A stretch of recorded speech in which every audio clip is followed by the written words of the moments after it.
আরে uncle uncle আপনার কাছে কি জ্যাকেট আছে? হ্যাঁ বেটা জ্যাকেট তো আছে, তাহলে আমাকে একটা দেখান। ঠিক আছে বেটা, এই দেখো 550 টাকা এটার দাম, আর এটা হচ্ছে 750 টাকা।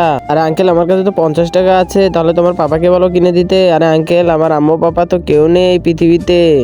আঙ্কেল আপনার কাছে প্রতিদিন আমি টাকা জমা করে আমি এই 550 টাকার জ্যাকেটটা নিয়ে যাব। ঠিক আছে বেটা, তুমি এই গ্লাসের মধ্যে প্রতিদিন 50 টাকা করে থুয়ে যাও। ঠিক আছে আঙ্কেল। আরে আঙ্কেল আমার সবগুলো টাকা আমাকে ফেরত দেন। কেন বেটা কি হয়েছে? আরে আঙ্কেল আমার বোনের তো জুতা ছিঁড়ে গেছে, তাই জুতা কিনতে হবে।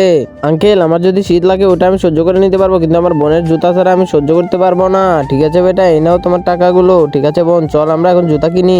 এই দুইটা ছবির মধ্যে যে কোনো একটাকে ভালোবাসলে লাইক এন্ড সাবস্ক্রাইব করো। আমি জানি দুষ্টু ছেলেমেয়েরা লাইক সাবস্ক্রাইব কিছুই করবে না। আরে বেটা, আরে এই জ্যাকেটটা নিয়ে যাও তো।